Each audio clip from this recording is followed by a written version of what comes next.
Hello and welcome back. If you're just joining us, you've stumbled into part 3 of what is, quite possibly, the most important countdown on the internet, the coolest cars of the 1970s. Now, you might think the best has already been shown. You would, of course, be wrong. This isn't just a list, it's a journey into a decade of automotive brilliance, and, let's be honest, occasional madness. We've scoured every corner of the globe for this one, digging up machines that are not just rare or iconic, but genuinely unique.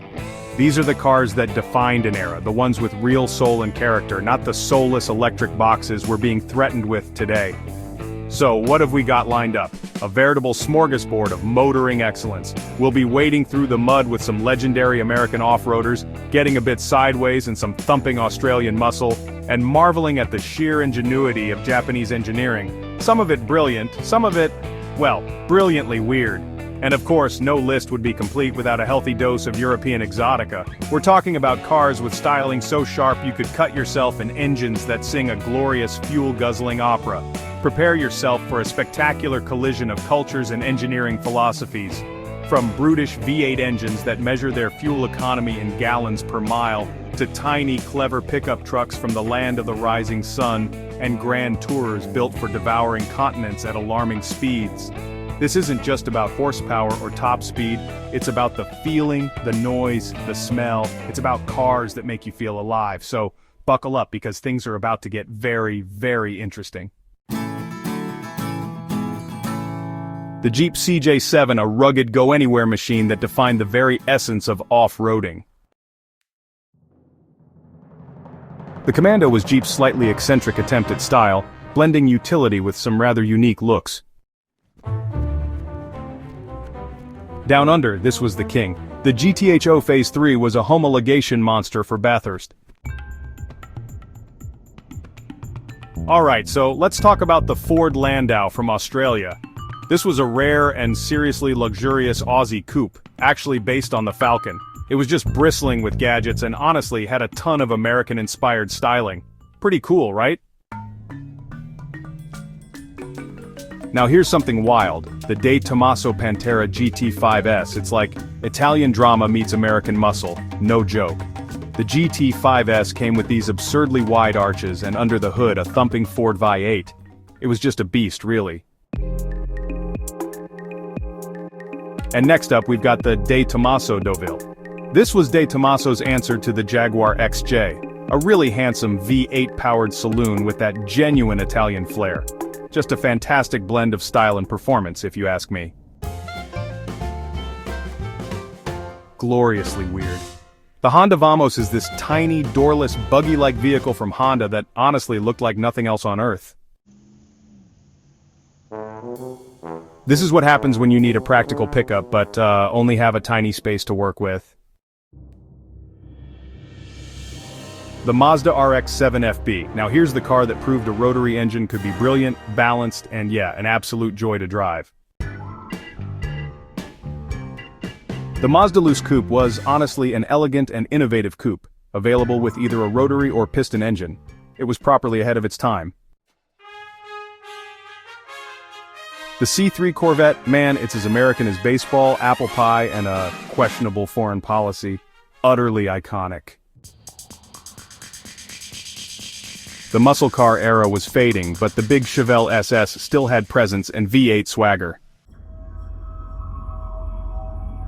Alright, so Japan's brilliant take on the Ford Mustang. This is the Toyota Celica 2000 GT liftback. It looked fantastic and honestly was an absolute gem to drive. Now here's the Toyota Carina 1600 GT. It's kind of like the Celica's slightly more sensible sibling, but with that twin-cam 2TG engine, it was a proper wolf in sheep's clothing. And then we've got the Subaru Leon four-wheel drive sedan. This humble Subaru was a real pioneer, bringing four-wheel drive to the masses long before it was fashionable. Alright, so the Subaru Brat. This was a bizarre but honestly brilliant pickup, and get this, Subaru put seats in the back just to avoid something called the chicken tax. Genius, seriously, who thinks of that? Next up, the Pontiac Can-Am. This was a one-year wonder, folks. We're talking a big white coupe with a massive 6.6-liter engine and yeah, some serious performance to match. And if you ever wanted to cross America basically in a sofa, the enormous and super comfortable Pontiac Bonneville was totally your car. So, Ferruccio Lamborghini's favorite, huh?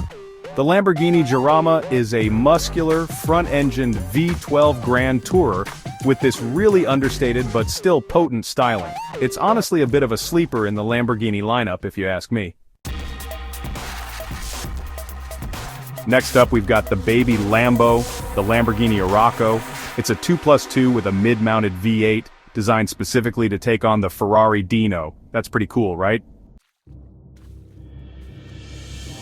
And now, the Berlinetta Boxer, the Ferrari 365 GT4BB. This one's special because it was Ferrari's first mid-engine 12-cylinder road car, and honestly, it's an absolute supercar icon. Alright, so here's a magnificent 4-seat V12 Ferrari. It's really the epitome of a high-speed, continent-crossing Grand Tourer for four. The Saab Sonnet 3. Now this is a quirky, fiberglass-bodied sports car from the slightly mad geniuses over at Saab. Light, strange, and honestly, just wonderful. The Saab 900 Turbo.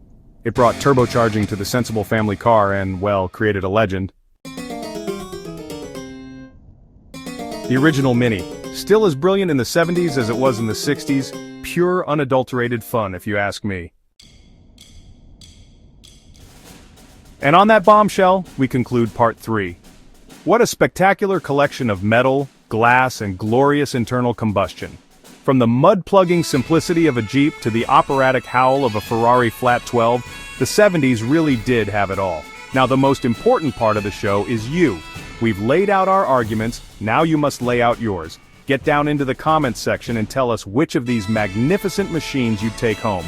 Would it be the Aussie muscle, the Japanese ingenuity, or the Italian passion? Be prepared to defend your choice with vigor. Of course, this isn't the end. Oh no, we are far from finished celebrating this incredible decade. The countdown must go on, and trust me when I say we have saved some of the most powerful, most ambitious, and most legendary cars for the next part. You think you've seen cool? You haven't seen anything yet. The grand finale is coming, and it promises to be absolutely spectacular. So don't you dare go anywhere. A massive thank you for joining us on this trip down a very noisy memory lane. If you enjoyed this celebration of proper cars, do the right thing. Hit that subscribe button and ring the notification bell. That way you won't miss the epic conclusion to our 1970s countdown. It's the only sensible thing to do. Now if you'll excuse me, I'm off to find a Pantera and some very wide roads. Goodbye.